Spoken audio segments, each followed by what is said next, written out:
felt like saying no to your husband or even your pastor was saying the same thing as saying no to God,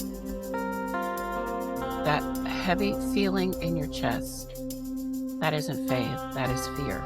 Today, we need to have a very honest conversation about the word submission. It is one of the most beautiful concepts in Scripture when it's mutual, but it is also the number one weapon used to silence women, crush their intuition, and keep them in destructive relationships. If you've been told that your voice is rebellion, this message is for you.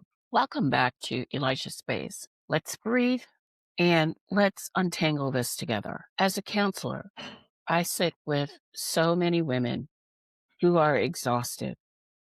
They are trying so hard to be good. They think if they just submit a little more, the abuse will stop.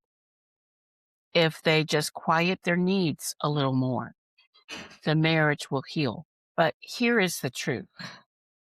Biblical submission is an offering of love between two safe people. It is never, ever a demand for blind obedience. When submission is used to control you, it shifts from I choose to serve you to you have no choice but to obey me. And that distinction changes everything. So, what does this look like in real life?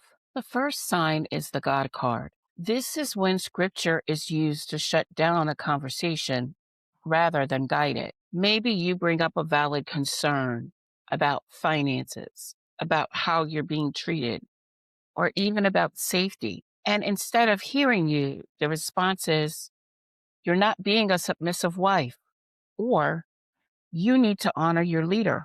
This is spiritual gaslighting.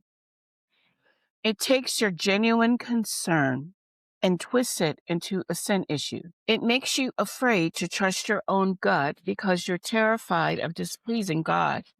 But friends, God gave you that gut instinct for a reason. The second sign is that you slowly lose the ability to say no. In a healthy dynamic, no is a complete sentence. In a controlling dynamic, no is treated like it is an attack. If you feel like you have to ask permission to be yourself, to spend money on basic needs, or to have your own opinions, that is not submission. That is captivity. I want you to hear me. God did not design you to be a puppet. He designed you with a mind, a will, and a voice. Anyone asking you to destroy those parts of yourself to prove your faith is not asking for submission. They're asking for erasure. I want to talk about what this does to your mental health. When you live under this kind of pressure, your nervous system is constantly in fight or flight, or more likely, freeze or fawn. You might struggle with chronic anxiety, depression, or a feeling of numbness. You might feel like you don't even know who you are anymore. That is a normal response to an abnormal amount of control. It is not a lack of faith. Reclaiming your voice doesn't mean that you're leaving your faith. It often means you're finding a truer, safer version of it, a version where you are allowed to be a whole person. If this resonated with you, I want you to know you aren't crazy and you aren't alone.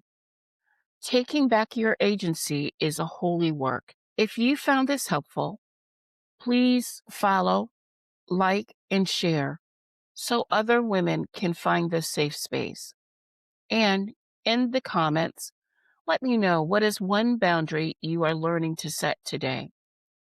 I read them, and I am rooting for you. Take care of yourselves. I'll see you soon.